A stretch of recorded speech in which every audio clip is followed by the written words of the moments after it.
first time ko makapasok ng airport, mga babae. Kasi First time mo pa? Oo. Eh, Hindi pa ako nakakaranas ng first time mo pa dito? Ngayon lang. Dito tayo. Kasi may mga sagasa. First time mo pa magpunta ng Davao? First time ko magpunta ng Davao, first time ko din sumakay ng aeroplano. Hala, talaga? Wala akong alam. Irene may best friend na sa Abra. Sino siya? Hello mga kababayan, isang mapagpalang araw at gabi sa lahat. Saang dako man kayo ng mundo, naroon naway nasa mabuti kayong kalagayan. Magbigay tayo ng maiksing reaction video. Sa nakaraang upload ni Kuya Tutoy, pauwi na sila Irene at Marjorie sa Davao. At syempre kasama nila ang kanilang best friend na walang iba, kundi si Kuya Tutoy. Kaya natin nalaman na best friend nila Irene, habang naglalakad silang dalawa para bibili ng makain. Tinanong nga siya ni Kuya Tutoy kung sino ang pinaka-close nila sa Abra. At sagot naman ni Irene, siya daw, yung tipong pwede nilang sabihin kay Kuya Tutoy, kung ano man yung mga hinaing nila. Happy man o malungkot ay pwede nilang sabihin sa kanya.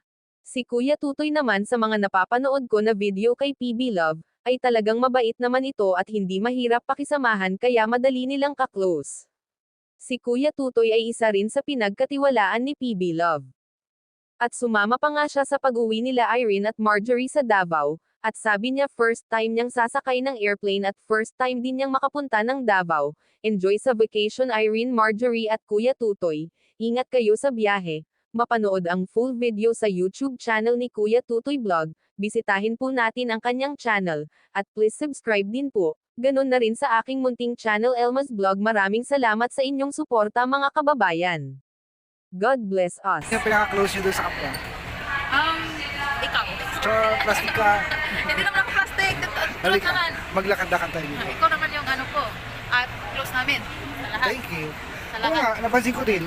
Kaya pwede nyo sabihin yung lahat ng gusto nyo sabihin sa Sana po, akin. so ano, i-ano nyo si Kuya Tutoy.